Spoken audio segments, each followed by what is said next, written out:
L'objectif ici est de proposer une démarche d'accompagnement pour la mise en œuvre du management stratégique pour l'amélioration continue de la performance globale de l'exploitation agricole. En effet, pour aider à conduire le changement dans la complexité, nous considérons le management stratégique comme pertinent. Le management stratégique est le processus qui permettra de formuler des objectifs en fonction de ma vision et en connaissant mes valeurs et mes missions, d'analyser l'environnement présent et futur, en regardant mes forces, mes faiblesses, les opportunités et les menaces, puis de mettre en œuvre les objectifs visés avec les moyens cohérents et de contrôler des décisions centrées sur la réalisation des objectifs pour corriger et avancer. C'est le schéma classique. Mais la complexité de l'exploitation et de son environnement oblige à dépasser 3 incertitudes liées. Premièrement, l'impossibilité de raisonner en termes de causalité linéaire. Deuxièmement, le fait que le résultat d'une action est en partie déterminé par l'environnement. Et troisièmement, c'est l'interdépendance des parties qui constituent l'exploitation. Pour cela, nous proposons donc un cadre d'analyse qui résulte d'une hybridation de quelques concepts qui aboutissent à 4 idées forces à retenir pour aider à piloter dans la complexité et dépasser les incertitudes. On reprendra quelques éléments de Thiétard.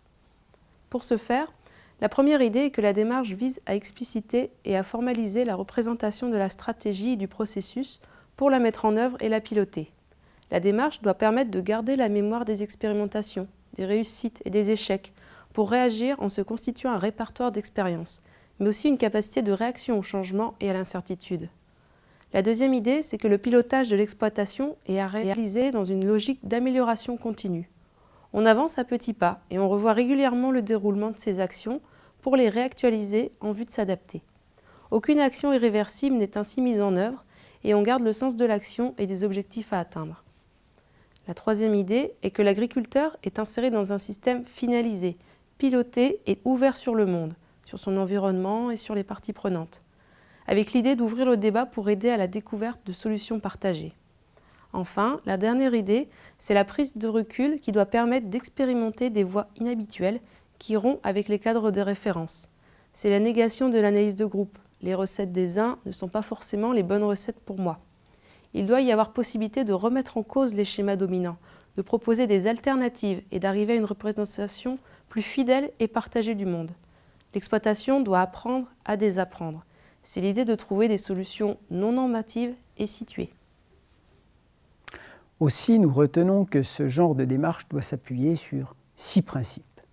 Le premier, c'est, comme on l'a dit, utiliser le cycle de l'amélioration continue. Le deuxième, mobiliser le cadre du développement durable et de l'approche systémique du changement. Le troisième, c'est travailler dans un cadre collectif. Le quatrième, promouvoir une approche non normative. Le cinquième, s'adapter aux contextes locaux. Et le sixième, recourir à l'appui d'un accompagnateur. Du coup, sur un plan plus opérationnel, le management stratégique consiste donc en la construction d'un projet et d'un plan d'action, le tout doté d'indicateurs de réalisation et de suivi, avec un travail de hiérarchisation, et la construction d'un tableau de bord pour, au quotidien, permettre le pilotage et faciliter les arbitrages. Pour faire cela, nous proposons un itinéraire méthodologique pour mettre en œuvre le management stratégique. C'est une sorte de feuille de route avec des points de passage obligés, des étapes à respecter, des raccourcis, des haltes ou des déviations possibles en fonction de la situation. L'itinéraire méthodologique est organisé en 3 temps qui se déclinent selon les situations que l'on rencontre et qui appliquent les principes de la démarche exposés tout au long de ces présentations. Le premier temps concerne la réflexion stratégique. Il vise à s'accorder sur la vision de l'organisation et des buts à atteindre.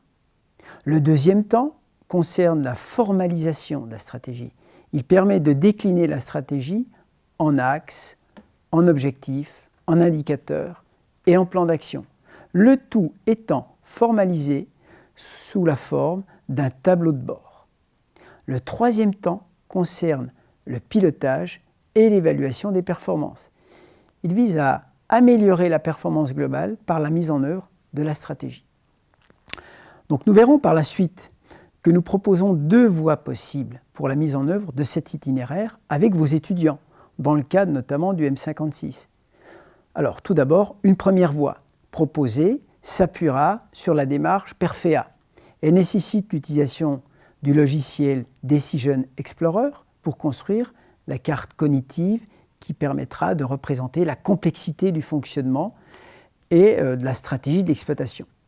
Une seconde voie proposée s'appuiera sur ce que vous savez faire, l'approche globale de l'exploitation agricole, on pourrait dire augmentée. Elle nécessite de représenter le schéma de fonctionnement de l'exploitation avec quelques variantes pour représenter, à l'instar de la carte cognitive, la complexité du fonctionnement et de la stratégie de l'exploitation. Toutefois, avant de passer à l'application de l'itinéraire, nous vous proposons une séquence un peu différente qui aborde la posture de l'accompagnateur de la démarche. C'est un point essentiel, tant la mise en œuvre d'une démarche de management stratégique exige un changement de posture pour passer en effet de la position du conseiller expert prescripteur à celle d'accompagnateur de projet.